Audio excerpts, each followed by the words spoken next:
इतना प्रेम कि एक दूसरे के बिन भोजन नहीं करते थे, इतना प्रेम था तीनों में। पर एक दिन तीनों ने क्या ठाना, तीनों ने एक विचार बनाया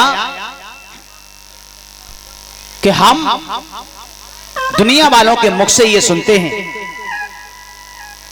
कि मृत्यु सबसे बड़ी बलवान होती है और वो सबके जीवन में एक दिन आती है, सबके जीवन में आती है, पर कितनी बलवान होती है जो लेकर के चली जाती है और कोई इंसान मृत्यु को दरवाजे से भगा नहीं पाया। ऐसा कोई नहीं हुआ जिसने मौत को वापस कर दिया हो।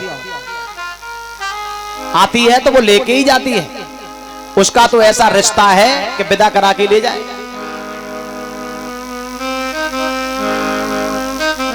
विदा करा के ले जाती है। लाख कोशिश करो लेकिन नहीं रोक पाते हैं लोग। अच्छा, कितनी बड़ी बलवान है, क्या उस मृत्यु के दर्शन पहले हो सकते हैं? हम उसको देख तो लें कितनी बलवान है।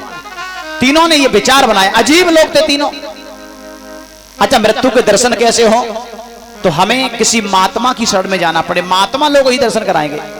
तो तीनों चल पड़े सुबह सुबह का वक्त और एक महात्मा की कुटिया पे पहुंचे और बाबा जी से कहा कि हमें हमारी मौत के दर्शन कराओ, कि वो मौत कितनी बड़ी बलवान है मृत्यु। तो महात्मा बोले, बड़े अजीब इंसान हो, अरे मृत्यु तो सबके जीवन में आती है और एक दिन आ जाएगी तो दर्शन कर लेना। बोले नहीं, हमें अभी दर्शन करने, और अगर तुमने हमें हमारी मृत्यु के दर्शन नहीं कराए तो हम इसी समय तीनों लोग मिलकर तुम्हें मार देंगे। अब महात्मा बेचारे कांपेंगे, चिका भयो, जिका भयो। अब बताओ, अब मृत्यु के दर्शन कैसे हो, और अगर नहीं दर्शन हुए तो ये हमें मार देंगे।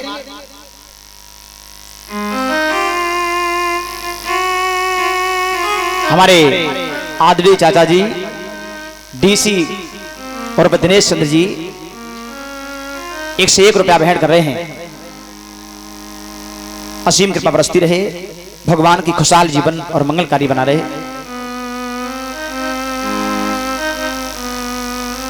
महात्मा ने सोचा कि अगर हमने इनकी मृत्यु के दर्शन नहीं कराए तो ये तीनों मिलकर हमें मार डालेंगे, अब क्या हो। और उसी समय महात्मा भी बड़े अजीब थे, वो भी बड़े अजीब संत थे और भगवान के बड़े प्रिय भक्त थे। और संत अगर रो जाए तो समझ लो कि दुनिया का पन्ना ढार हो जाए। संत रो जाए अगर तो संत की आंखों में आंसू भराए कि अब हम इनकी मौत के दर्शन इनको कैसे कराएं। एकदम ऊपर से प्रेरणा मिली तो संत ने बोला, तीनों से सुनो, हम तो कर रहे हैं भजन और तुम हमारी कुटिया में जाओ और तीनों को मृत्यु के दर्शन हो जाएंगे। अब तीनों चल पड़े और जैसे ही उस कुटिया में घुस करके गए तो क्या हुआ, उस कुटिया में इधर उधर देखा, कहीं मौत के दर्शन तो नहीं हुए, लेकिन एक सोने का ढेर लगा हुआ था, बहुत बड़ा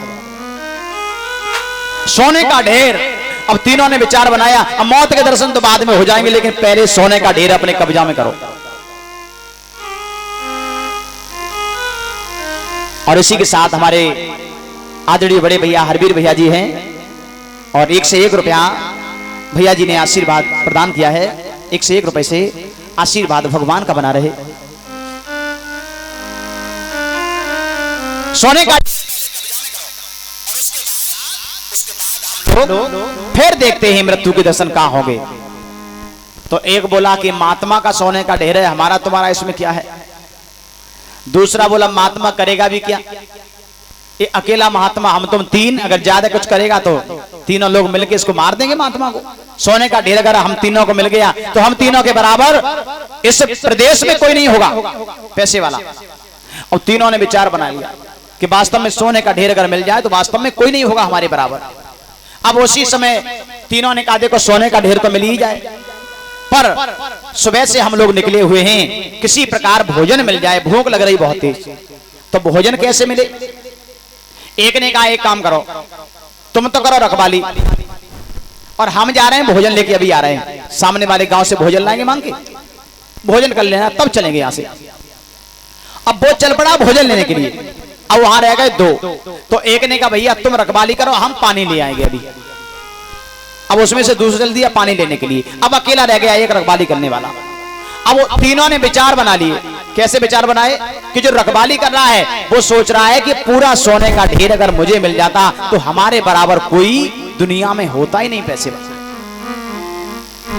और जो आदमी पानी लेने गया उसने सोचा कि अगर ये सोने का ढेर मुझे मिल जाता तो मेरे बराबर कोई नहीं होता।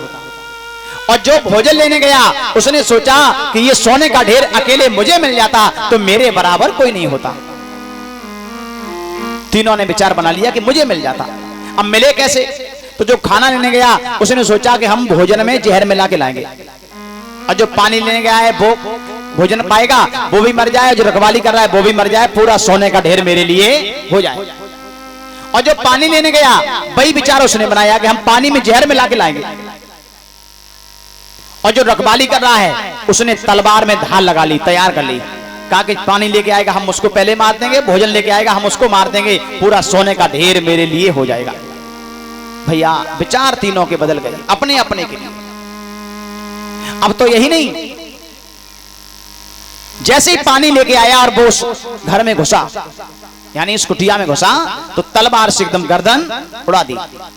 और जैसे भोजन लेके आया तो तलवार उठाई और उसको भी मिटा दिया उसने, दो मार दिए। अब जो रखवाली कर रहा था वो अकेला रह गया। अब उसने सोचा अब सोने का ढेर पूरा मेरे लिए हो ही जाए, अब कोई टेंशन नहीं है, तो पहले खा ले खाना और पी ले पानी, ताकि बाद लेके चलेंगे। और जैसे उसने खाना खाया पानी पिया, बस उसकी भी राम नाम सत्य हो गई। तीनों के तीनों ही मर गए, मृत्यु के दर्शन तीनों को हो गए और कुछ भी हाथ नहीं आया। ऐसे ही हम लोग भी इस दुनिया में आए और दुनिया में आकर के मृत्यु के दर्शन तो हो जाते हैं, पर दुनिया की कोई चीज हाथ आती नहीं है।